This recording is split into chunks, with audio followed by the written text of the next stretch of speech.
I do not want to be your punching bag, 'cause I'm done with that. I will not let myself be a doormat, 'cause I don't want to be walked on. What will you do when I am nowhere to be found? What will you do when I'm not around? It seems like every day it's something else. Sometimes you'll have to do things by yourself, 'cause I can't do it all for you. What will you do when I am nowhere to be found? What will you do when I'm not around? Will you go find someone else when you need some help? Will you tell them that they're doing it wrong? Well, I guess that's how it is. I do not want to be your punching bag, 'cause I'm done with that. I will not let myself be a doormat, 'cause I don't want to be walked on. What will you do when I am nowhere to be found? What will you do when I'm not around?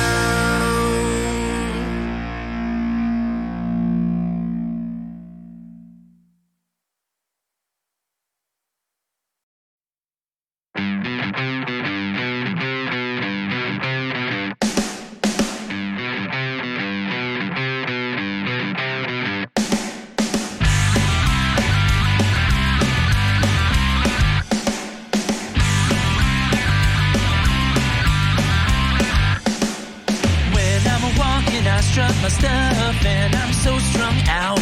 Well, I'm high as a kite, I just might stop to check you out.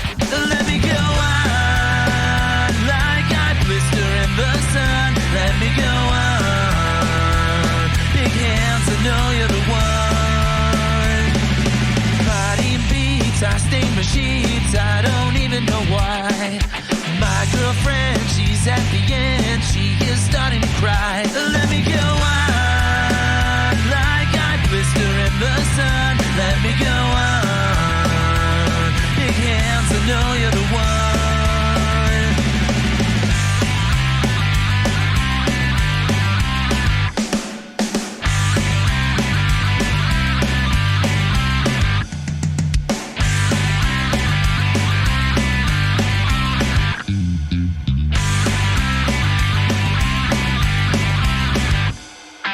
When I'm walking, I strut my stuff and I'm so strung out. I'm high as a kite, I just might stop to check you out. When I'm walking, I strut my stuff and I'm so strung out. I'm high as a kite, I just might stop to check you out. My body beats, I stain sheets, I don't even know why. My girlfriend, she's at the end, she is starting to cry. When I'm walking, I strut my stuff and I'm so strung out. Well, I'm high as a kite, I just might stop to check you out. Let me go on, like I blister in the sun. Let me go on, big hands, I know you're the one.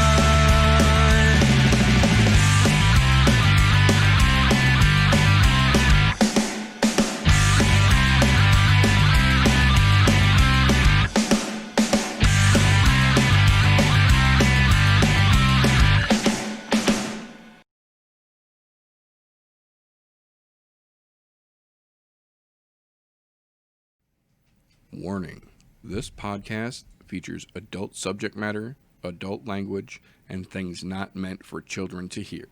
Viewer discretion is advised. You've been warned.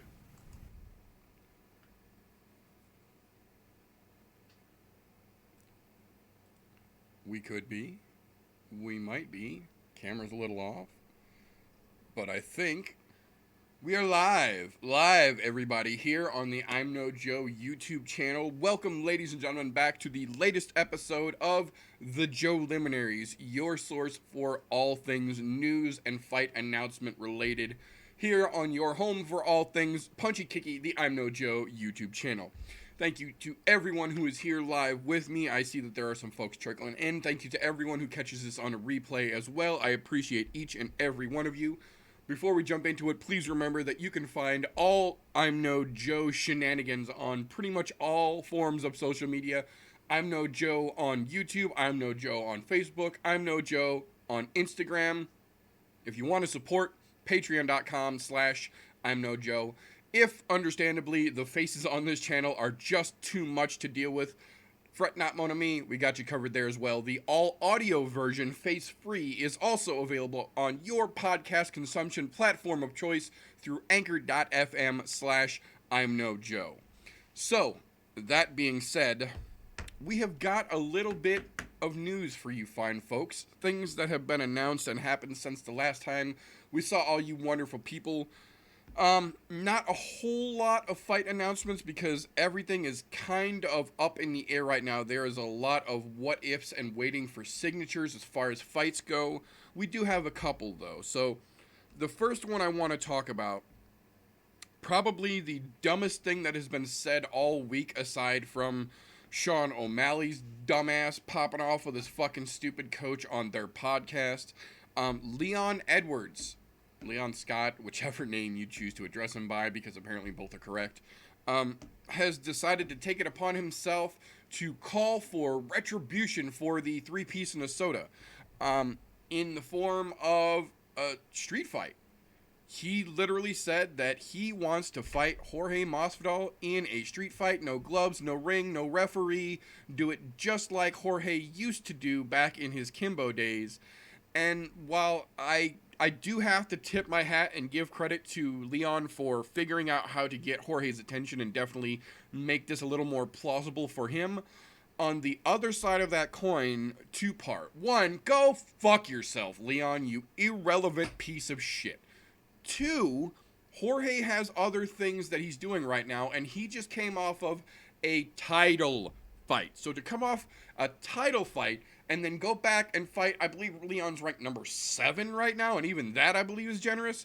So to come off of a title fight that was taken on short notice and went the distance to then take this fucking chump just because he's got a fucking axe to grind because he talked shit and got hit. Fuck you, Leon. Go fuck yourself. Damn allergy, sorry with that.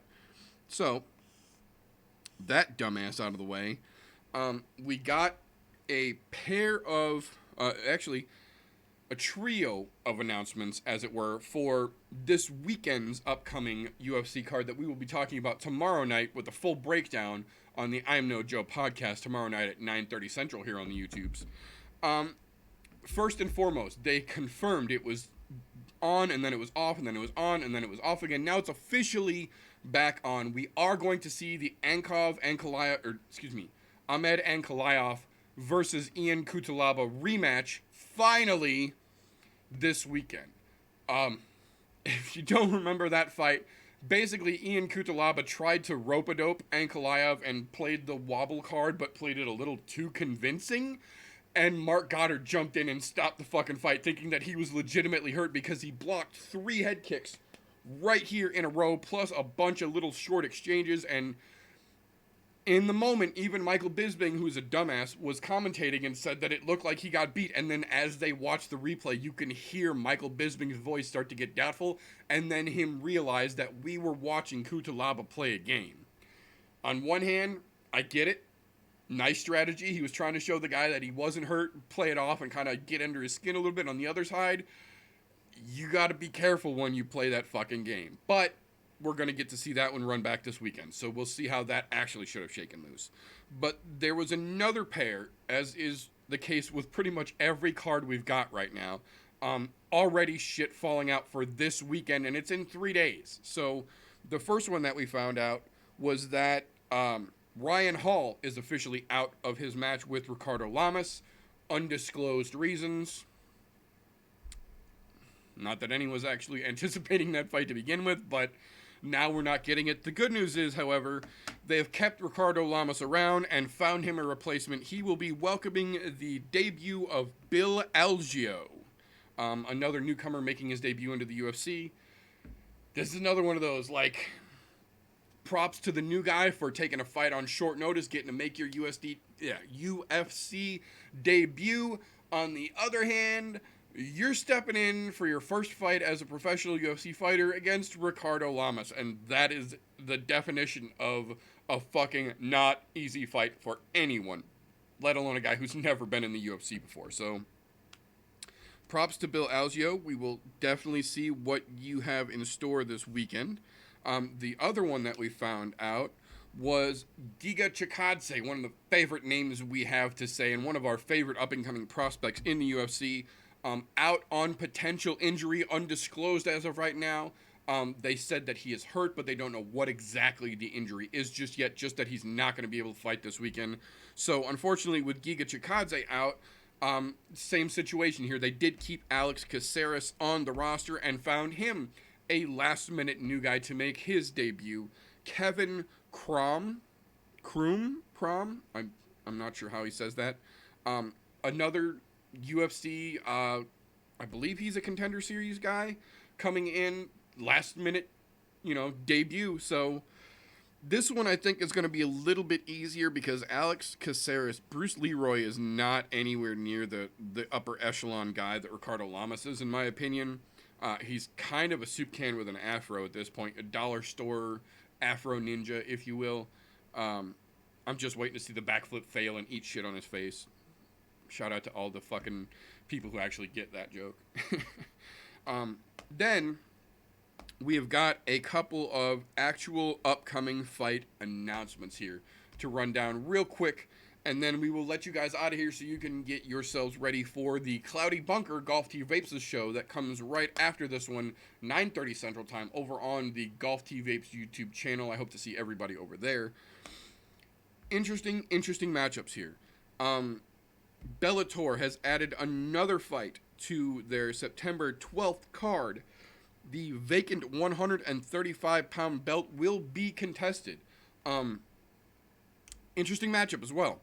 Juan Archuleta coming off of a controversial fight against Patricio for the 145-pound belt is now dropping down to make a run at the 135-pound vacant belt, stepping in against relative newer fella, Patchy Mix.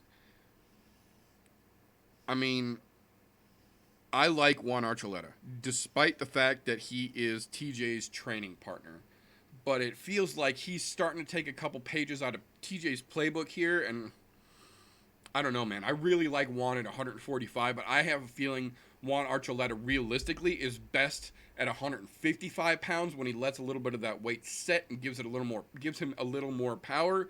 And I just feel like going down to, I don't get it, with the exception of Frankie Edgar, because that absolutely was a fucking exception to the rule. With the exception of Frankie Edgar, generally going down in weight later in your career doesn't tend to work that well. Jose was a perfect example of that. Jose didn't look completely horrible when he went down to 135 for the first time, but he was far from looking good at bantamweight. He absolutely should stay, in my opinion, Jose should stay at lightweight. I think 55-pound Jose is the best Jose we're going to see. I think 45 was hard for him to make, which is why he always fought so few and far between when he was the champion there. I think 55 Jose would be a great fucking place to be, but I don't think 35 works for him. I think Frankie is the exception to that rule, and even then, I don't know realistically how long Frankie's going to be able to keep that output and that pace at 135 pounds, but we'll see how that goes. That being said, we'll jump back into the UFC side of things. Another interesting UFC prospect welcoming in another Contender Series guy. I mean, I guess if they're going to have to bring these fucking Contender Series guys in, leave them against the prospects, leave them against the fellow Contender Series fighters. So, in that sense, I mean, it's not the worst, but I'm still not happy to see these Contender Series guys getting bigger matchups like this right out of the way. But Erwin Rivera stepping in to make his debut against Andre Ewell. Now, Andre Ewell is one of the fast rising, grapple-heavy, longer guys in the light side of the house, the smaller guy, Fresh's favorite part of the UFC. But we'll see how these Contender Series cats really start to make a name for themselves or not as it falls through. So, sorry about that. The next one we have got here, very, very interesting matchup for a couple different reasons here.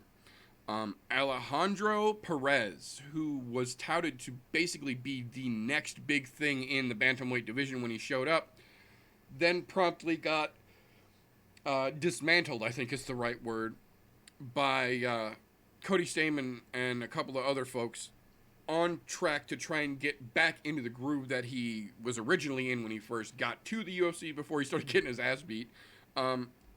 Welcoming back a very interesting fighter here, Thomas Almeida, who actually has not been in the octagon since January 20th of 2018. So we are looking at over 2 years out of the ring, and much like another gentleman we just saw not that long ago coming back off of a layoff, Thomas Almeida is coming back after 2 losses and then 2 years outside of the octagon. So we will see Thomas Almeida returning against Alejandro Perez October 10th, and that will be interesting to see how that plays out, because, to be fair, ring rust doesn't seem to be as much of an issue for these smaller fighters like Dominic Cruz. 135 pound, 145 pound, 125 pound guys generally don't seem to have that much of an issue with ring rust. It's generally when you get towards the higher end of things, when you get into the middle weights or the light heavyweights and then the heavyweights, when those guys take time off, when those guys take time off, it's generally more noticeable when they come back if they've been training while they were off or not. Ring rust definitely tends to present itself more visibly in the larger divisions. We'll see how this one shakes out. Another interesting announcement here for the UFC card that's taking place on Halloween. I mean, I guess they're just really banking on nobody going out on Halloween this year, but Bryce Thug Nasty Mitchell is stepping in there with his camo shorts, or maybe not camo shorts. I don't know if Venom is making him camo shorts. I would hope so. I would assume Venom was going to make him some camo shorts, seeing as how the controversy that Reebok held up with. But we'll see. Either way, Thug Nasty stepping in there against Andre Touchy-Feely for the Halloween matchup here. A very, very, I would say, pretty even matchup here. As great as Bryce's jiu-jitsu has looked lately, his striking has not been the crispest. And Andre Feely is kind of the opposite. He does not have the greatest jiu-jitsu or the greatest ground game, but he has some pretty goddamn good striking, even if his jaw might not be the greatest. So I'll be interested to see how that match plays out, because I don't think we're going to see Bryce Mitchell pull off a fucking twister or even get a chance to get a twister attempt on Andre Feely, but we'll have to watch that one to find out for sure. The next one I've got here, December 5th, has officially been given its headliner on that fight night. It will absolutely confirmed be Darren Till versus Jack Hermanson. That is going to be a fucking spectacular matchup here, because Darren Till is trying to climb his way up to a shot at the middleweight belt, whether it's Costa, whether it's Adesanya. He's trying to climb his way up there, but Hermanson is no easy stepping stone. He just isn't quite top tier yet. So I think it's going to be a good match to see how Darren is adapting to middleweight. And to be fair, it looks like he absolutely is adapting. So I think Hermanson will be a pretty good matchup for him. And he's even come out and talked about the fight with Whitaker with a fully blown knee he's still able to be in there, still able to be present, still able to get his game plan put in effect to a small degree. So I think a healthy Darren Till is going to just fuck up Jack Hermanson. Now, that's not to say that Hermanson's an easy slide or to slight Hermanson, because Jack Hermanson is also very dangerous, but I don't believe he's on the same level as a Darren Till just yet. So, 2 more real quick, and then I will let you lovely folks out of here and get ready for the Cloudy Bunker over with our good friend GolfTeeVapes. This one, I have to say, we kind of joked about it a while back, and I almost feel like our joking about it kind of brought it into fruition, unfortunately. The 145-pound belt on the ladies' side is officially up for defense again. Amanda is defending the featherweight women's belt, UFC 256, December 12th, against Megan Anderson. This is a stupid fucking fight to make. Megan in no way, shape, or forms deserves this fucking shot. I think it's basically just, excuse me, an excuse for Amanda to get another notch on that 45-pound belt to prove that she's defended both belts actively multiple times now, and then possibly retire.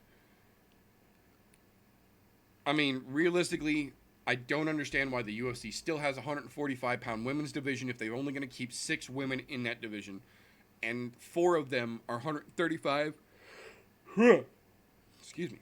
4 of those 6 women in the 145-pound division are actually 135-pound women who just don't cut all the weight to 135. There are no natural 145-pound women in the UFC right now, with the exception of Amanda, because Amanda realistically is a 45-pound fighter. Amanda should not be cutting to 135 pounds. She just shouldn't. Her frame is too fucking big. It's not good for her. And I get that she's very dominant up there, but that's also because they've kind of dismissed the fact that Valentina already kicked her fucking ass twice and got a bad decision, so they're trying to play it up on the fact that no one can beat Amanda, even though she's been beaten. Just not by any of the soup cans they keep fucking throwing at her, with the exception of Felicia Spencer. I think Felicia was one of the only ladies that has actually earned her shot at Amanda in a long fucking time, and even that didn't turn out. So we will see in December, because Amanda's baby is almost here. Nina is starting to get big, so I'm not sure if the baby will be here by December or it will be here shortly after, but that's coming into the time where Amanda and Nina are going to have a child, and they've already talked about how she might retire when the baby gets here. So this might be one of our last outings to see Amanda Nunes. Excuse me. That being said, I have one more little pair of announcements here that I want to talk about real quick, and then I will let you guys out of here to get ready for the Cloudy Bunker. A gentleman by the name John Allen is now... He's one of those made his way finally to the UFC kind of guys. Ex-Ryzen, ex-Bellator, confirmed ex-Juice Head, now in the UFC for some reason. They've picked up a couple of those lately, and it's a little strange. John Allen being the more predominant one here because he's putting himself in the headlines. After his last fight ended up in an overturn due to positive steroid confirmation and a suspension, they have picked him up in the UFC, and he has now booked himself not 1, but 2 active fights. And I'm not sure why they're doing this, let alone doing this with this particular guy, but we're going to have to watch and play out. The first one we are going to see is in just a couple weeks, the Gerald Meerschaert versus Ed Herman fight that was rebooked and then has fallen out because Meerschaert has gotten injured. John Allen is stepping in to face Ed Herman on September 12th.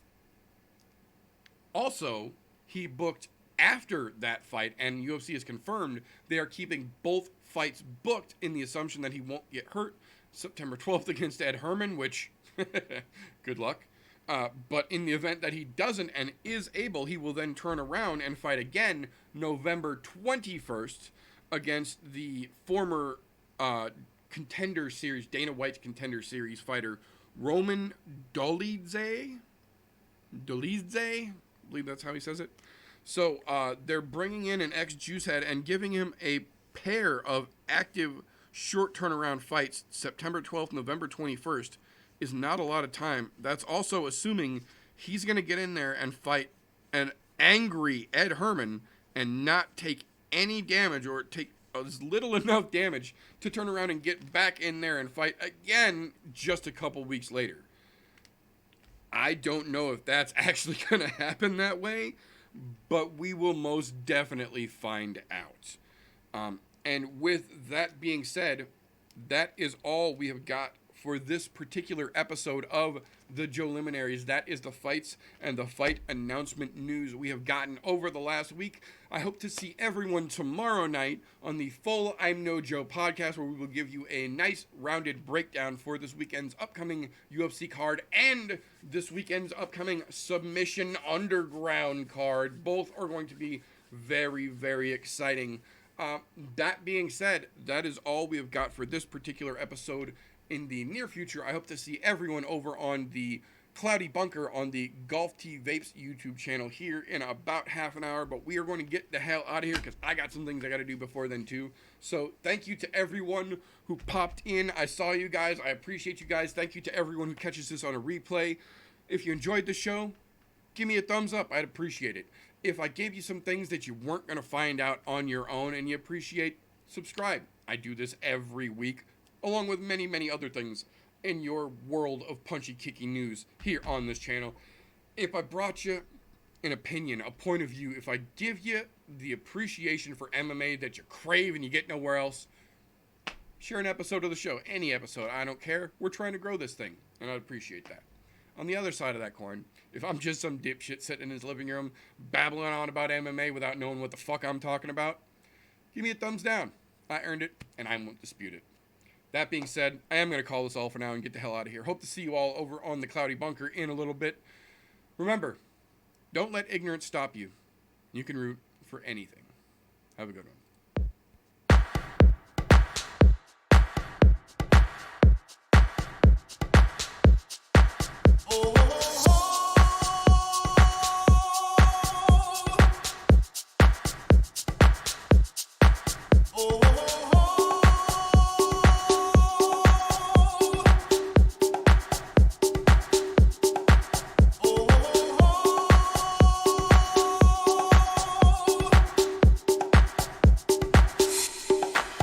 Everybody was kung fu fighting.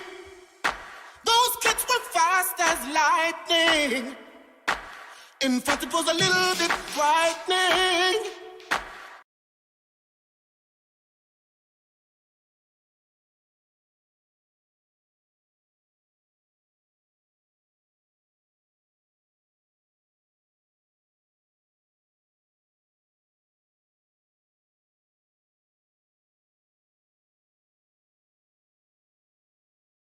How do I say goodbye to what we had? The good times that made us laugh.